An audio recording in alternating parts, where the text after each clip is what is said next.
Alrighty, welcome to the Limitless Mindset. We got episode number 14 today. We're growing up, and we got an awesome one today, the 5 steps to manifesting anything you want in your life. And step 1 really is the key. You must clearly define what you want. And so that's what we're going to be talking about today. But before we do, I'm going to introduce myself. My name is Logan Manzanares. I'm a business owner, I'm a fitness professional, transformed well over 2,000 people's lives through this little thing we call health and fitness. I'm a real estate investor, a husband, a father, and one of the most grateful people on this planet. And today I got 3 special guests with me today. Not 1, not 2, but 3. And these guys are they're awesome. I'm glad to call them my friends, my coworkers, and my wealthy body teammates. And so without further ado, I'm going to go ahead and let them introduce themselves. I will start out with Mr. John Bodnar first. Go ahead, my friend. Who are you? I am John Bodnar, and I'm a coach at BSB Wealthy Body Coaching. My purpose in life, my drive is to show people that you can get around your limiting beliefs. You can love yourself. You can be proud of yourself, and actually show them how to do that and how to therefore become the most powerful and best versions of themselves. Awesome. Glad to have you here, John. Our next awesome coach is going to be Mr. Tim Cruz. So Tim, if you want to show and explain who you are to all the fancy, lovely people out there. Absolutely. Before I do, I just want to tell you guys that super appreciative of all you guys and being able to meet once a week and chat about these topics. I know we talk off air quite a bit, but I get more out of these podcasts than honestly, I don't know if the viewers or the listeners get as much as I get out of them. So I just want to tell you guys, super appreciative of you guys, and I'm excited to keep going on this journey. But I'm Coach Tim with BSB Wealthy Body Coaching. Self-admitted nerd / meathead. I love picking heavy stuff up and setting it down, but my true purpose and passion is really helping people manifest and become the greatest version of themselves. So health, wealth, emotional health, like the entire encompassing holistic view of becoming the strongest version of themselves. So that's actually what I'm passionate about and what I hope to continue to do every day. Yeah, my friend. This is your episode then. This is your episode here. So, and then our last but not least, and our newest member to the Limitless podcast is Mr. Juan Murillo. How do I say your last name? Murillo? Murillo. Murillo. Murillo. Yeah, there you go. Murillo. A little Got to roll that Spanish R just a little bit. All right, friend. Tell the people out there who you are. Yeah, my name is Juan. I am also a coach at BSB Wealthy Body Coaching. Personal responsibility, taking accountability for my life has set me free and allowed me to experience life on a whole new level. So my passion, my purpose is to bring that to other people and set them free from whatever's holding them back. So let's go, fellas. All right, let's go ahead and let's dive in. So again, we're talking about the 5 steps to manifesting anything you want in your life. This could be health, wealth, connection, personal fulfillment, and everything that falls underneath those categories. So number 1, clearly define what you want. So few people know what they want because, few people know what they want, but they can give you a laundry list of everything they don't want, which really explains why people constantly complain about everything they don't want, why they keep getting it, right? And so a really cool example of this is when we had our Limitless in-person event, our Breaking Beliefs event, one of the things I did is I asked one of the members, like, what is it that you want, right? And first thing she started saying is like, I don't want to stress about money. I don't want to be working every single day, from 9 to 5. I don't want to be worried about X, Y, Z. And it was funny because this is what we were talking about, right? And it's like, okay, Sarah, right? I was like, what do you want? And she literally just sat there, and she's like, she had no idea, right? And it was like one of those moments that was like, it couldn't have been portrayed to everybody else in the room any better. But honestly, like, we use her as an example, but you can probably use yourself in certain situations where you're like, you know exactly what you don't want, but do you actually know what you really want? Like, what does that vision look like? What does it clearly look like?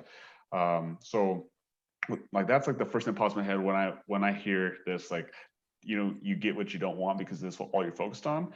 And so, John, tell me, like, what comes to your mind when you hear this and when you see this concept?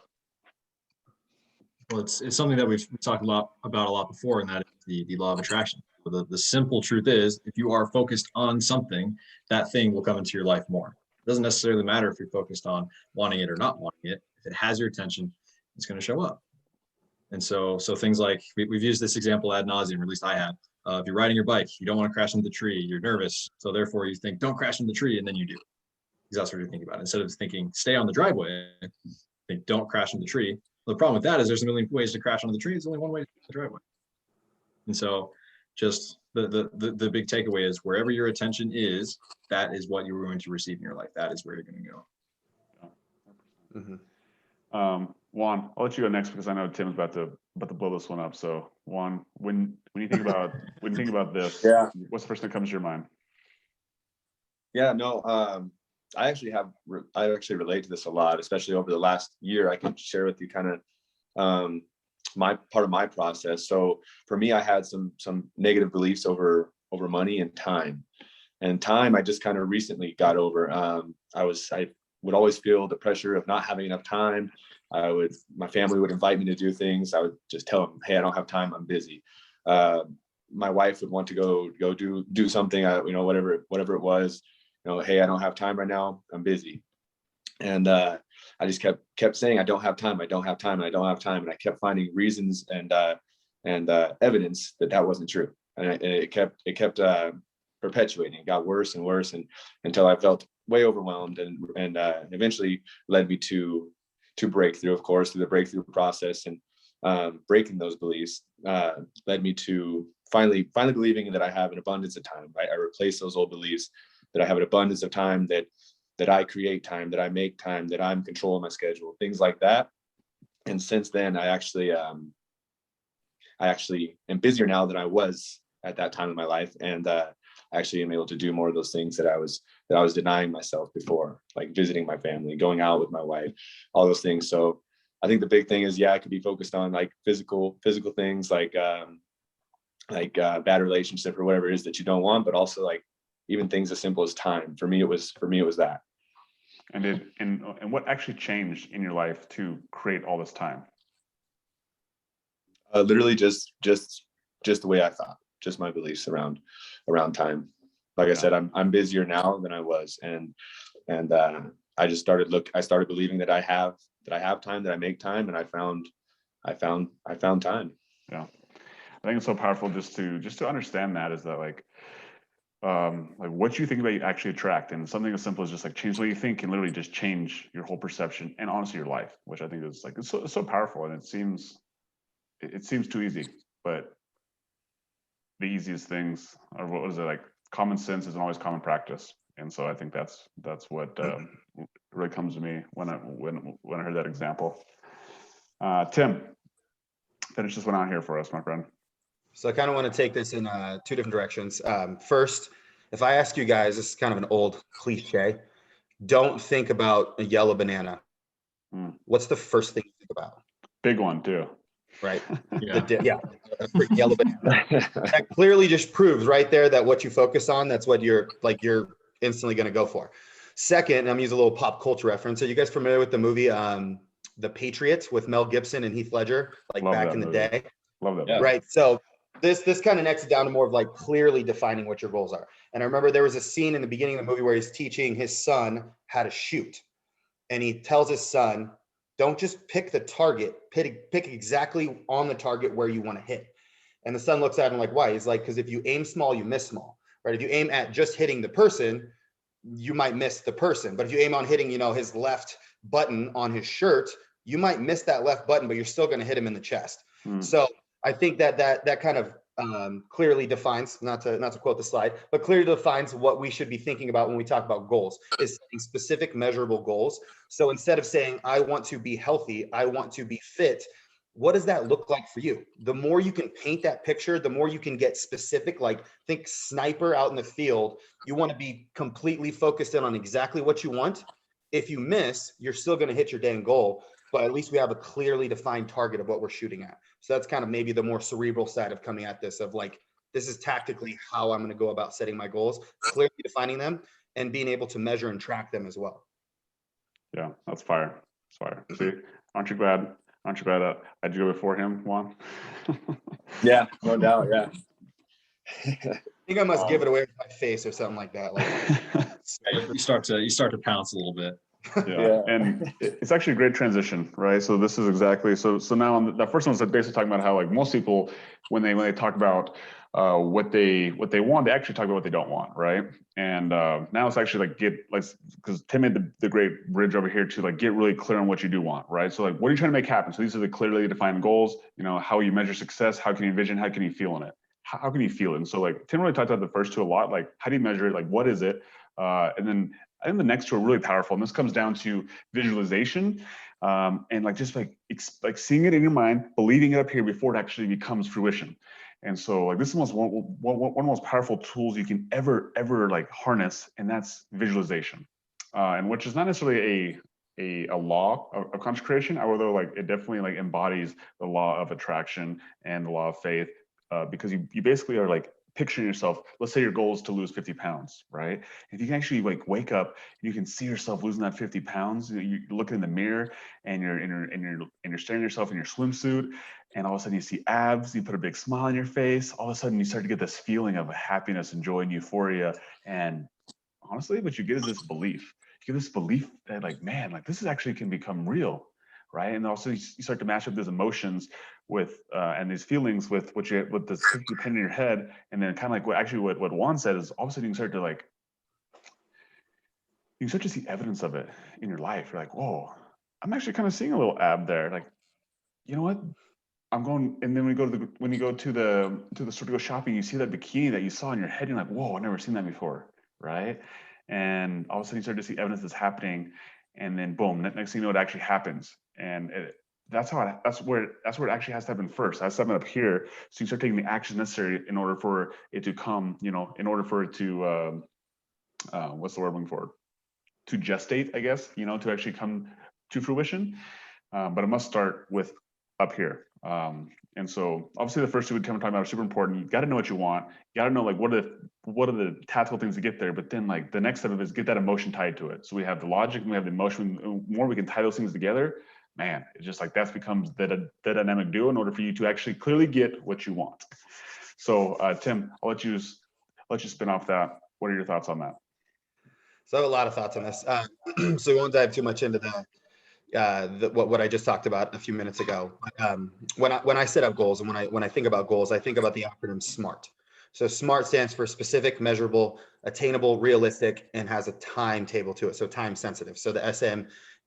And if I could make a word with a V in it, I would add a V in it too at the very end, because that's actually something that I've learned this year that I think transcends just the physical act of writing your goals down. Because I've been in the habit of writing my goals down for years now, every single day, writing the goals down, tracking them, making sure that they happen. But when I went to when we put on that what do we call it, the mastermind, the event? Yeah, the event. We don't have a name for it, but we'll just call it the Belief Breakthrough Seminar. There you go. Logan Manzanares, featuring Logan Manzanares.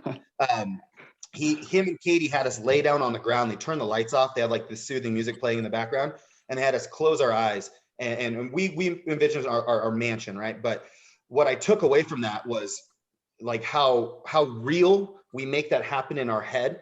Like if you can visualize not just you hitting the goal, but like, for instance, like what does it smell like? What does it taste like? What do you feel like? What are you wearing? Who are you with?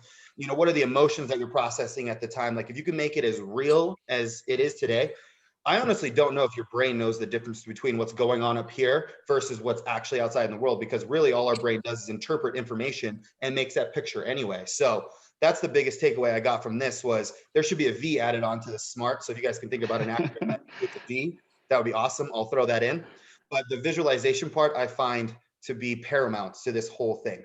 And it's something that you find common thread between all high performers in every single field, whether music, finance, business, like athletics. Everybody who's really good at what they do, they have seen themselves doing that thousands and thousands of times before it actually became real. So if we can, success leaves clues. If success has left a clue with everybody, we can probably say it's safe to say that we should probably do the same thing. Yeah. I think that point is really key. And like, I'll be honest with you, like it didn't click for me to visualize this until I was just scrolling through YouTube, and it was a Mel Robbins video. And she literally said what Tim just says, like all the successful people all do one thing in common. They all visualize, and started going through it. And it's like, oh, that makes sense. Right? It's like, sometimes you just need to hear it, you know, you're like, oh, that like that makes a lot of sense. John, tell me what are your thoughts on this slide? So most of it being tied to that visualization, I got a few things to say about it. Number one is if you can't envision it, I just really want to make it clear. If you can't envision it, there's probably something wrong with it, or you need to more powerfully make an attempt to envision it. And when I first started doing my belief breakthroughs, that's something I didn't do. I didn't do the visualization. Yeah, I could visualize like getting advice from somebody, but I didn't actually visualize how I would act with these beliefs being true. And once I started to do that, they became a lot more impactful. And for example, one of my core beliefs is I am wealthy. And then I think like, okay, would a wealthy person like not go over their finances on a consistent basis? No way, of course they would. And then I started doing that with some advice from Logan. And that's been evidence that I am a wealthy person, because not only am I seeing the actual evidence on in the account, I'm also making sure that I know exactly what's going on like a wealthy person does. And a lesson there is act that way now. Envision what you envision shows you, don't just envision the end of it, envision how you got there. Envision how this person who lost 30 pounds, what did they do to get there? And actually see yourself doing those things. You are going to be so much more likely to do those things because you actually, for the first time in your life, relate those actions with something tangible. Even though it's intangible, to your brain it is. And when you have that connection, you're going to be so much more likely to stick to it. That's Now, awesome. to give some merit to, what was that? That was awesome. That was awesome. Like tying the process to the goal as well, not just like sitting in the goal, like sitting with you looking at 50 pounds, but like, what was the process to get there? I think that was actually like, that's fire. That's really good. And when you you can act that way now. Mm-hmm. How does a person lost 30 pounds? What do they do? I'm going to do that today. You absolutely have the power, the choice to do that. And back to like what visualization actually does to you. This is something that I've been doing for years in one very specific way. That is tennis. So my dad and I play tennis when he's in town. We play like once a week, and every so often we'll go a few months without playing, and we're getting ready to get together to play, and we're always like, hey, have you been practicing? And we never actually mean like, hey, have you gone out and hit? Because we know we haven't done that. We're actually like, have you been practicing in your head? Or sometimes we're like, hey, Dad, I've been practicing my serve a lot. Like, you're in trouble. And it's real. It works to practice tennis in my head because I have a good enough understanding of mechanics. I can actually get better without even touching my tennis racket. It's a real thing, and I didn't believe it for a long time, but it makes a difference. You can apply that to so many different things in life. Yeah. Again, I think that's so powerful to visualize what you're doing to the act of, like the act of, in this case, the act of you going to the grocery store, you cooking the food, you eating the food, you exercising, you showing up early, getting up early, like seeing yourself do those things. Like, what does that person do? Like, and then this is where we're able to use, the wealthy body, right? This identity shifts, like, what would a wealthy body do, right? And all of a sudden you can step out of yourself, and like, what would a wealthy body do? You're able to make this, this decision where it might seem gray. And all of a sudden, like, well, what would a wealthy body do? And all of a sudden, the decision making process becomes really simple, really clear, because you have a vision of what a wealthy body is. So I think it's really powerful. Juan, finish this out, my friend. Yeah, I got Tim and John hit a lot of stuff that I had on my mind, but and one thing I do want to. Bro, oh yeah, you did too, Logan. Yeah, my bad. But you guys sucked it all up there. But I did have something to add. I years ago I read a book, 7 Habits of Highly Effective People, and I don't remember if they ever had an envisioning aspect to it, like visualizing your goal, but they do say start with the end in mind. And I did that. I wrote out my plan at that time, what I wanted to see happen with my life, and it was always start with the end in mind. Start with the end in mind. And so really, I didn't consider myself successful until I was able to reach the end. And the problem with that was that I was stuck in a rut like this, that it was a grind, that I'm not there yet, that I don't have permission to be happy with where I'm at right now because I'm not at the end. And so I liked what John said about it starts today. You get to be that person today, and the power of visualizing yourself in the moment and feeling those emotions and experiencing that right now where you're at. I just think that's like priceless. I mean, when I'm able to go into my mind palace, like Tim was talking about, and envision where I want to be with financially or with my schedule or with my life, what career I get to do. When I come out of that, I feel like I was there. It was real. It was something that I got to experience and touch, and it's powerful. And once I started doing that, it actually allowed me to appreciate where I'm at. And then on top of that, I began to measure my success by different standards. It was no longer just about reaching the end goal. It was about making every little decision today to reflect the person that I want to be in the future, or whatever the end goal may be. So that's how I measure success today. When I wake up and I follow my plan, or I crush my schedule, or I make time for my family, the things that are important for me, that's a successful day. And so it just changed in visualization, and then and appreciating where I'm at, and measuring my success by different standards has honestly changed the whole game for me. So Love it. Yeah, I think it's always important is just to understand that like every day you got to show up with gratitude, right? Be grateful for where you're at, and yeah, I think that was really well said. Juan, it was awesome. All right, so this is actually a really cool study. So this is obviously straight from the Limitless book, but like how important are really goals, right? So like we were talking like, it's like, yeah, have goals, have goals. Good job. But like how, like this is a really good example of how important they really are. And so they did this, I think this study was actually done in 1979. It was done with some Harvard MBA students, right? So the Lucky Sperm Club, maybe the top, Lucky Sperm Club of America, right? And they were asked, have you set clear written goals for your future and made plans to accomplish them? Okay. And so 84% of students had no goals at all, right? So if you're someone who's sitting there like, I don't have any goals, well, don't feel bad, because 84% of the highest level students in America didn't have goals either, right? So don't feel bad, right? However, 13% of those students did have goals, but they weren't written down. So they had goals that they wanted to accomplish. Maybe they just weren't writing them down every day, or they hadn't written them down maybe ever. And 3% of those students actually had written goals and an actual plan to achieve them. And so obviously you can see that these numbers don't, I mean, it makes sense, right? Like most people don't write their goals down, a few people write their goals down. And so you look at it like, if you guys were just to guess, and literally just like guess, like which one of these three groups of people are going to be the most successful? At 3%. Say it borders on rhetorical. Yeah. Right? Yeah. Feel obligated to answer. And again, like I'll say it again because I think it's worth mentioning. And this is a quote from Brendon Bouchard. He's like, common sense isn't always common practice. And so a lot of times we will always want the secret sauce. We always want the hack. We always want the little thing. And a lot of times it's just literally just doing the simple things day in, day out, doing what makes sense. Like, if you don't have a plan, do you have a good chance of achieving what you want? If you don't know what you want, do you have a good chance of achieving it, right? Probably not. If you have a plan, or if you know what you want, but you don't have a plan to achieve it, do you have a good chance of getting there? It's like, okay, like common sense is always common practice. So anytime if you're ever feeling stuck, like just go back to common sense. But let's fast forward 10 years later. Now it's 1989, right? And they cut it off. And so the results, right? So the results of the study 10 years later. So the 13% group who had goals but not written them down earned twice as much as the 84% of people who had no goals. Okay. And then the 3% group who had written goals and a plan were earning 10 times as much as the other 97% combined.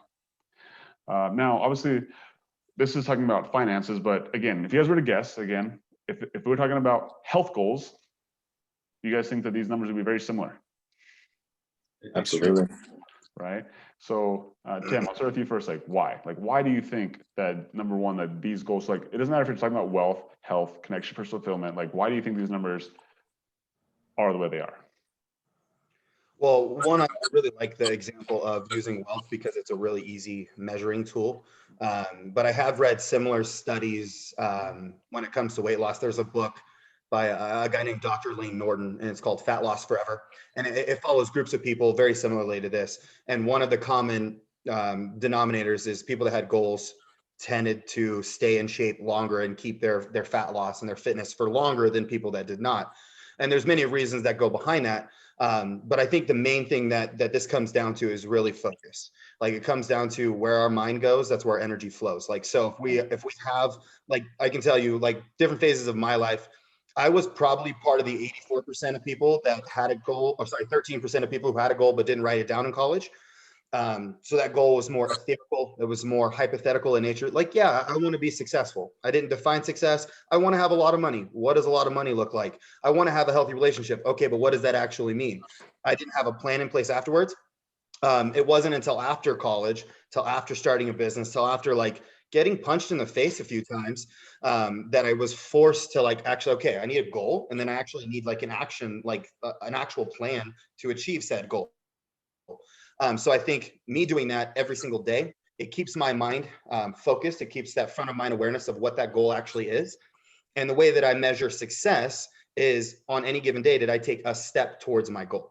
You know, it's not about taking leaps and bounds every single day. Sure, some of those days are going to occur, but it's about what did I do today to move me one step closer to my goal? And it's the law of compounding interest. The more days you have in a row where you take a step, the closer you're going to get to that goal. But that only is possible if you're focused on doing that every day. So I think that when it comes to health, weight loss, fitness, it's the same concept. You know, when you're constantly reminding yourself, this is what I want to achieve, this is my specific goal. Every single day, you are going to measure yourself in the way of, did I move forward or backwards away from my goal? And that really lines up to the decision to do the goal, but also what actions, what routines, what habits do I have in place that are going to perpetuate me further? And if you have days that you take a step back, then you have to analyze, what did I do wrong? Or what can I improve upon? And you're only going to do that if you're constantly reminded of what your goal is. Yeah. And I think there's also something important about like having your goals written down, and it's not just about writing down once. And this is what we talk about on our coaching calls every single week, and something that we've talked about, quote unquote off air, is like write your goals down every single day, right? Because ultimately what ends up happening, especially when you're first getting started, because I start to write goals down, you start to realize that like some things really resonate with you and some things don't. So like some things fall off that list and some things come up. And the more and more you do that, you actually start to get really centered on exactly it is that you want, which is one of the biggest reasons why I think consistency is so important, because like you never actually learn a real like you never actually master something until you do it every single day. That's why I'm a huge believer in working out every day and eating the same thing and like just doing as many positive habits as you can every single day, because when you do them every single day, you're able to catch these, because you become so unconscious about the habit itself that you become so conscious that you're able to catch the other things, right, in your life. And it's actually something that I learned from Chris Crone. I'm not sure if I told you guys this, but I got some time with him when I was down in Utah a couple weeks ago. This was literally the thing that was like the golden nugget. He's like, I'm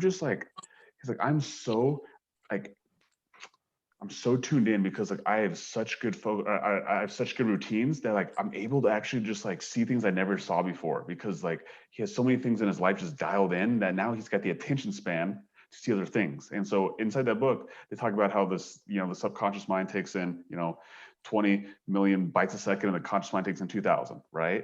But if you're able to like take some of this, like this 2,000, you're able to you're able to habitualize some of that, all of a sudden it gives you more bandwidth, so you can start to catch some of this other 20,000 over here and bring that in, right? So you're able to see things other people can't see. And so I think that's one of the values of really knowing what you want and being consistent, specifically with goals, is that all of a sudden you start to like write your goals down every single day, you start to see it and see what you want, and then all of a sudden, boom, it becomes really clear what you want. And then when it becomes clear what you want, it's game over, right? And so I'm gonna actually spin this around to John here. Tell me, like, why do you think people don't write their goals down? Why don't they? Well, for one, write it down, all of a sudden you are almost obligated to get there. It'd be a little scary. I mean, really scary, actually. Commitment. Right? Yes, it's that commitment to yourself and to a goal. And if you bring it to the belief breakthrough, if you don't believe that you are capable of achieving your goals, the last thing you're going to do is write them down, because then it's like, hey, look at this failure. Look at this failure that you're shoving in your face every single day, rather than working towards it and making it a reality. Yeah. I think good shit hit the nail on the head right there. Is like, that's exactly why people don't write their goals down, is because they're freaking scared, right? They're scared that they write it down. Like it's that level of commitment to themselves that they write it down and all of a sudden they don't do it, then they're a failure, right? And so Juan, I know that you've actually kind of experienced like this, is something that you've been, vocal about, is like this fear of failure. So tell me, like, taking this concept of why people don't write their goals down, like what is some advice or some things that you've used to help push this limiting belief down and create some new positive, empowering beliefs. Yeah, as far as fear of failure. Yeah, exactly. Yeah. With the fear of failure, and it's something that we've talked about before too, is going from believing in failure. I stopped believing in failure, for one.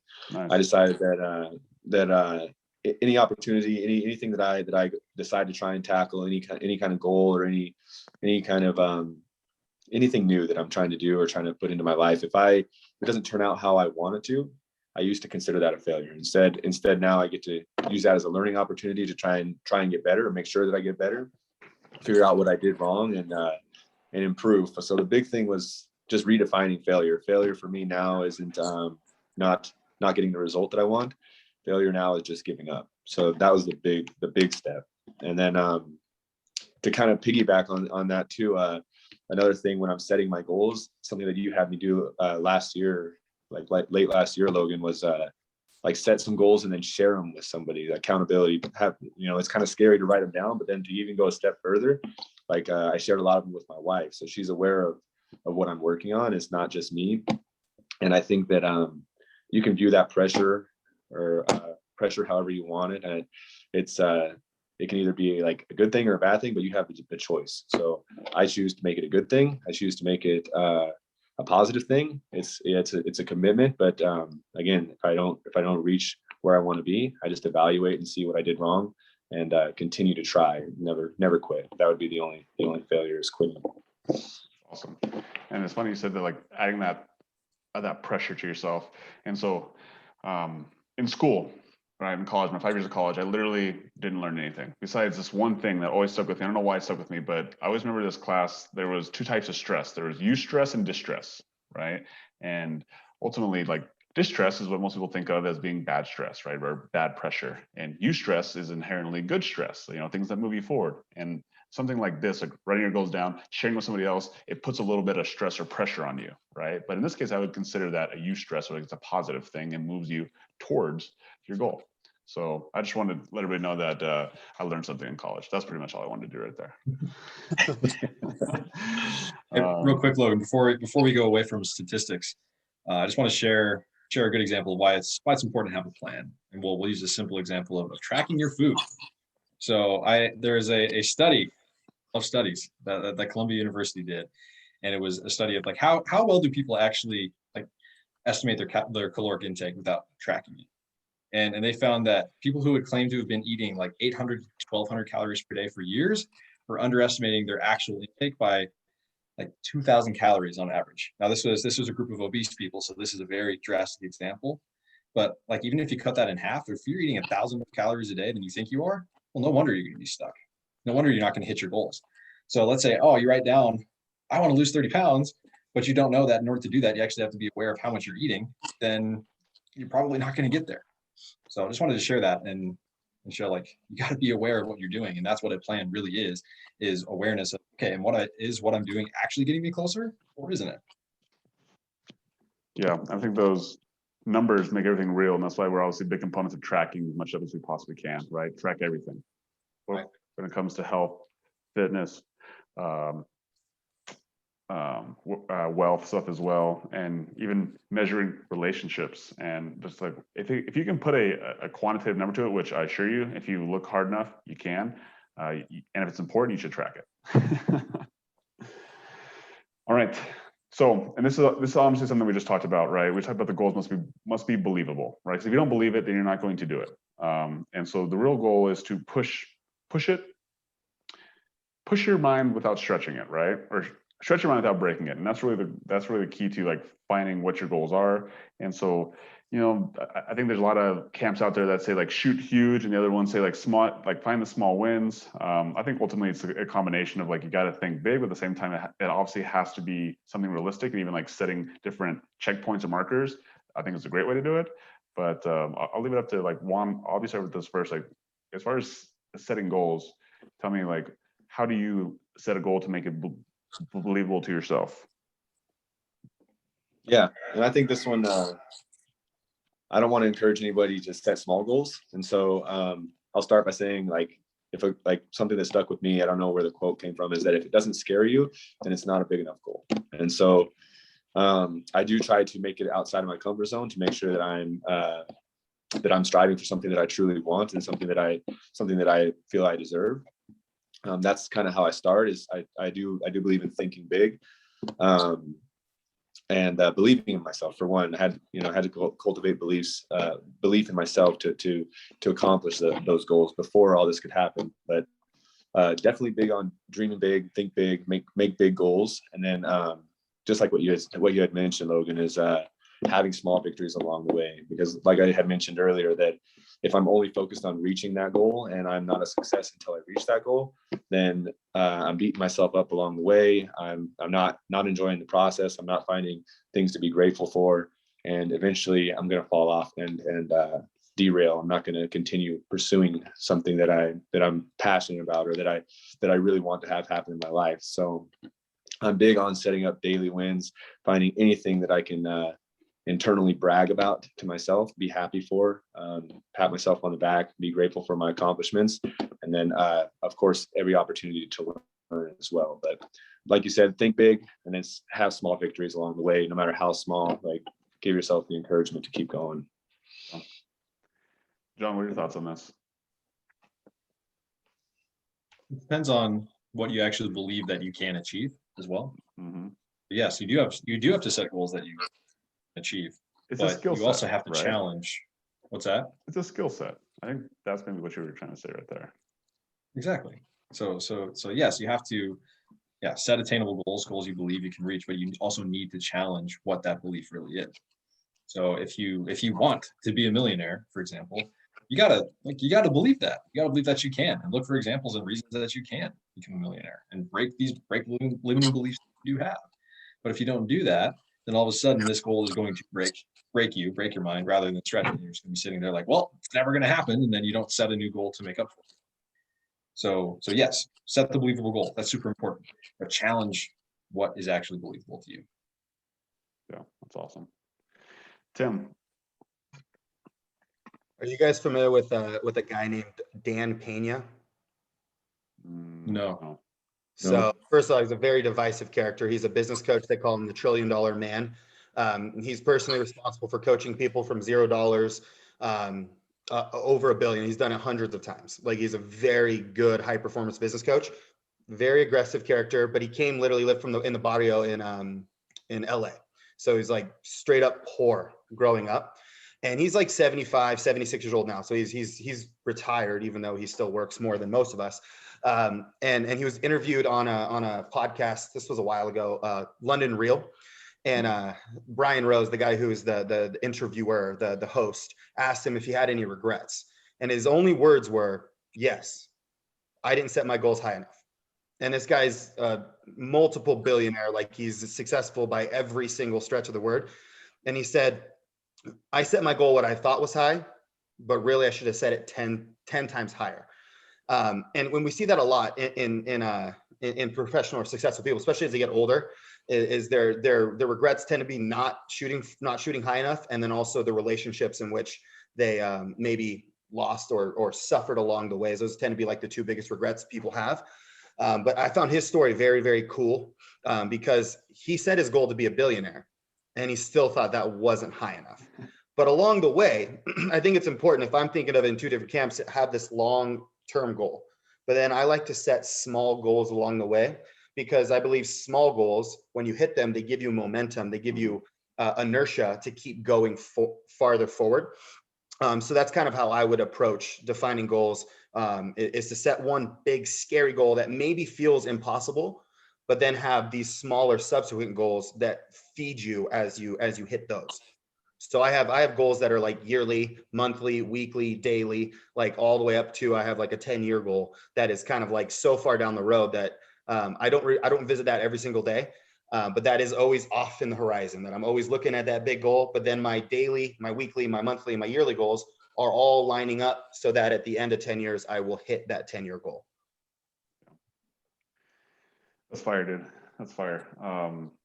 Man, I think it's perfect, right? It's just think bigger, right? And it's something that I talked about, I don't know if it was last week or week before, but I'm just hearing this, like the same thing I talked about with the visualization where all of a sudden just one day, just like it was epiphany. It was at that seminar or that retreat that was a couple weeks ago where I was talking to Chris Crone. I was talking with other really successful real estate investors, and they literally said the same thing. Like, I should have just thought bigger. Like, I asked them this one question, like, what would you do? And I asked them what would you do different. I was just like, just give me like, tell me, like, why do you keep doing it? Right. And then they told me, I finally asked that final question of like basically got to the point where they were just like, I need to think bigger. I need to stretch my mind, and like to see those guys do it, you know, people who you look up to, like, okay, there's something there, like success leaves clues, as you just said. And so it's all about stretching that mind to like think bigger, but then it's like, how do I, and then working it back, right? Work it back so it does become believable, so you can create the momentum, which I think Tim said just perfectly. All right, so let's finish out here. So how do we actually manifest this? There's basically the 3 laws of conscious creation, which we talked about before. So if you're unfamiliar with these laws, go back and we have literally whole hour episodes on law of attraction, law of purpose, and law of connection. But these are the 3 laws that really make up the first step to manifesting anything that you want in life, which is clearly defining what you want. Starts with the law of attraction. By clearly defining what you want, your mind begins broadcasting your desires to the universe. Pings out here. Law of purpose, make sure what you want is in alignment with your true purpose. And law of connection, ensure that what you want actually serves and uplifts others and makes the world a better place. So I'm going to touch on that last one because I think it's something that I saw the other day in my life that was really powerful. And that's when I was thinking about my daughter, for an example, right? So she's 11, and like she's talking about some of her goals, and like some of her goals, I'm just like, oh, like something about it just doesn't make sense. Like, you know, like it just seemed very selfish, right? And again, she's 11 years old. I was like I didn't understand why it didn't sit right with me. I couldn't quite get it. And when I read this law of connection, I was like, oh, that's why it is, because it has nothing to do with serving people. It's nothing to do with like true fulfillment, right? It's just basically a desire that wants to be met, right? And with the desire met without it actually helping other people is not actually it's not actually fulfilling. It's not actually anything. And so that last one really connected with me a lot, is like, what is your true purpose? It's like, oh yeah, I want to have $1 million, but why do you want to have $1 million? Is it to be selfish? Is it to say I have $1 million, or is it that you want to use that $1 million to serve? You want to help more people because you want to donate, because you want to donate 100,000 of it to a charity you really care about. Like, why do you want that 100,000? Or excuse me, why do you want to be a millionaire, right? Why do you want to be in good shape? Why do you want to lose 50 pounds, right? Is it just so you can look in the mirror and like be happy, you can take your shirt off and feel good about yourself? Or is it because you're going to show better as a husband, because you're going to show better as a person, because you're going to show better as a boss, you can contribute more, you can think more better? Like, what is it? Like, what is it that allows you, that when you get better, you're able to not only grow yourself, but you're also to give, right? And that's that piece that really resonated with me.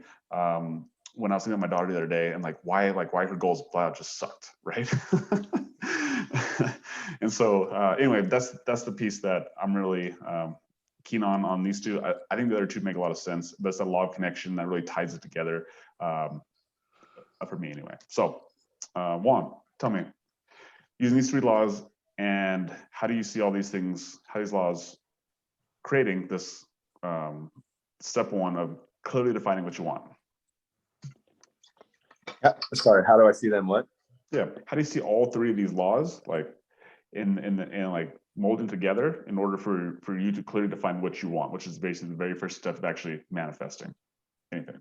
Yeah, no, absolutely. So I'll just reference another book too. I read a book, Think and Grow Rich by Napoleon Hill, and one of the exercises that I did in there was clearly, this is the first time that I actually practice visualization. Now that I think about it, clearly write down what you want, what you're willing to give, what you're willing to do, what you're willing to sacrifice to get to that goal.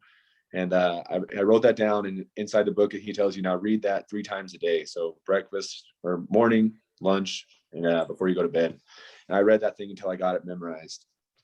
And what I had on that paper was, this was years ago, but what I had on that paper was I wanted to be a trainer. I wanted to be a fitness trainer. At first, I wanted to be just in person, and life transforms and it continued to evolve. But everything that I had down on that paper, I did and I completed. So, I mean, that paper's history. And so I know it works, and I know that they're all important. I know that that once I completed those goals, coronavirus happened, right? And so I went and did construction, because in-person training was kind of shut down for a little bit. And that was when I thought, okay, well, I'm making good money here.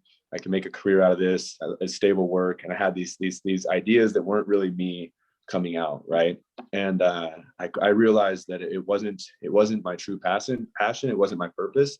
I wasn't happy. I would come home just beat up and tired. I wasn't enjoying my job. And I don't know where I was going with that, but I realized quickly that I needed to be doing something that doing something that helped others, right? And so my family has restaurants, and I get a lot of joy and fulfillment out of helping them there as well. I get to serve people, I get to talk to people, I get to see people happy, I get to try and help them, have a good experience at the restaurant. That's really important to me. And then of course coaching, when I get to see someone transform their lives, or when they message me and tell me about a new breakthrough that they had, they're buying a pant size smaller than they were last month or whatever it is. I realized, like, man, those moments made me so happy. I even would share them with my wife, like, that was what got me fulfillment. And so I had to give up on chasing like this money dream of just trying to make a living, right? And I'm kind of rambling here, but the point being is it took a lot of pain to realize that that chasing this money dream wasn't going to get me to where I want to be, and that if I try to put my true self to the side, it's only going to lead to pain. And so since then, I've got back on the track of visualizing what I really want, clearly defining it, what I'm going to do with the body that I'm going to have when I get there, or what I'm going to do with the money that I'm going to make once I make that money, like knowing what I'm doing once I get there, and making sure that I'm doing it for me, and then making sure I'm doing it for me and the right reasons. So I know I kind of rambled there, but the big thing is I've experienced it. I've gone off track. I've gone a different way just to try to live the life that I thought I was supposed to, and do the things that I thought I was supposed to when it really wasn't me. And so I guess my message is that, yeah, I mean, don't do that. It's super important. Don't do that. Don't say that. Yeah, then they're going to do it. Yeah. Right. Yeah. See, I don't want to track that into your life, but just, I lived it. I went off track, and I'm back, and I'm loving my life. And the big one is for me is purpose. Everything is around purpose. If I'm not doing something that's around my true purpose, I shouldn't be doing it, for sure. 100%. John, thoughts? Yeah, I see these 3 laws as checks and balances, actually. So first, yeah, it starts with the law of attraction, and by defining what you want. Okay, great. Define what you want. Do it. And then in order to make sure that those are actually good wants, that's where the law of purpose comes in, to, as the slide says, make sure that what you want is in line with your true purpose. And then to make sure that your true purpose is actually in line with what is good and good for you, good for others, that's where the law of connection comes into place. And if that all lines up, then what you want and what your purpose is are probably pretty darn good. So use them basically just to check on each other, make sure that everything is actually in line with where it needs to be, where you want it to be. And you can do no wrong with what you want. Just be willing to redefine it based on the purpose and connection as well. Yeah, I think that's important too. Is like, don't be afraid to redefine, right? Because as you do it, you're like, it's going to move like this. And so keep redefining it. Tim, finish us out, my friend. So not to contradict John, but I think of this in a different way. So I see this as the foundation to the building that is the law of conscious creation, right? So if we think about the law of attraction, like that's setting our goal, very clearly defining exactly what we want. Law of purpose obviously has to line up with so coming from a mindset of a man of faith, like we call this calling, like you are gifted certain skills, certain talents, certain gifts, if you will, that are meant to serve the world, right? So your calling should line up with your purpose. And if it's not, it's really painful. It becomes very obvious very quickly. And then the law of connection, I believe this, like, first of all, I don't think that there's anything wrong with wanting to look good without your shirt on. Like, I don't think there's anything wrong with wanting to have, plenty of money to go on vacations and spoil your children and like take your wife out on a date night or something like that. I don't think there's anything wrong with that, but that's not enough. Like, let's be honest here. Anything worth having, like anything that any goal that's worth achieving is going to take some freaking time, and we're going to run into some obstacles. We're going to run into some hard times, some days that maybe aren't fun. And quite frankly, having abs is not enough of a driver for me to keep eating healthy and to keep moving forward in the face of maybe stress and temptation and all the things that you're going to run into when it comes into fitness. However, if I look down, I don't have children, but I got little fur babies. I got a couple doggies at home and I love them to death. Like if I knew that my lifestyle habits were affecting more than just me, they were making me show up more powerfully as a dog dad, more powerfully as a boyfriend, more powerfully as an employee, and more people are counting on me than just me looking good without my shirt on. Yeah, that's gonna light a fire under my butt, and it's gonna make sure that I actually do the things I need to do, even when it's not comfortable, even when I don't want to, because I've been doing this long enough, and I love fitness. Like I'm not ashamed to say that I love lifting weights, but there are still days where I wake up and I'm like, oh dang, I do not want to lift today. But you know what? My purpose, my law of connection, like the people that count on me, the people that matter in my life, including myself, is enough to be like, you know what? Yes, I don't want to lift today. I don't want to exercise today. I don't want to eat healthy today, but I'm going to I'm going to, because it means more to them than this momentary mouthfeel of having some tasty treats. Right. So I think that's the important thing about the law of connection and serving other people, is that that's actually powerful enough to get you through those hard days. As with just looking good without your shirt on, not really.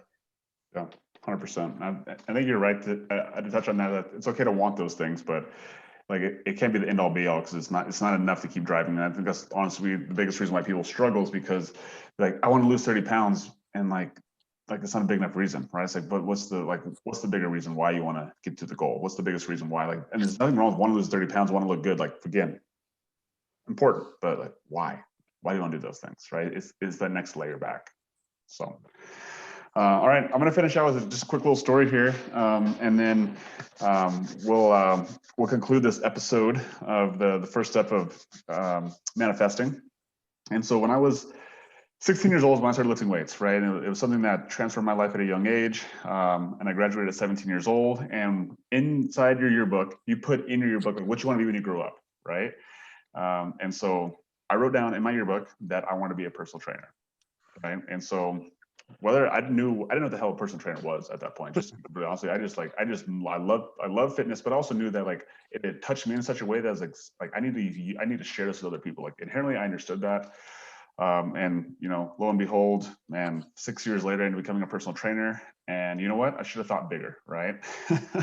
that's the biggest message. I should have thought bigger. However, like just putting it down on paper and just writing it down, it made it come true. And I think it's super important to just like have an understanding of what your goals are, what your true purpose is, and then just continue to think bigger. And even like now, I'm like, I continue to think bigger. I continue to set bigger goals. And just because you like maybe have thought small up to this point, like it's okay to actually start thinking bigger now. It's okay to start writing your goals down now. Like if you're part of that 84%, get into that 3%. Now, like, don't be afraid to make that shift. Don't be afraid to make that change. Like, you can do it literally. Like Juan just talked about it earlier. It's like you just like decide to make the change. Like, I have enough time. I have enough money. I have enough resources. I have enough.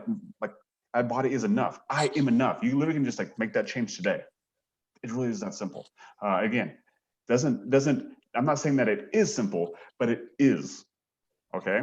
And so, anyway, that's the message for you today. Happy Thursday. Thanks, Tim, John, Juan, for all getting on here today, sharing guys' stories, sharing your experiences. This concludes episode number 14, Limitless Mindset, and we'll be back next week for step number 2. So happy Thursday. Thank you, guys. We'll chat to you guys soon. Bye. Yeah. Take care, guys.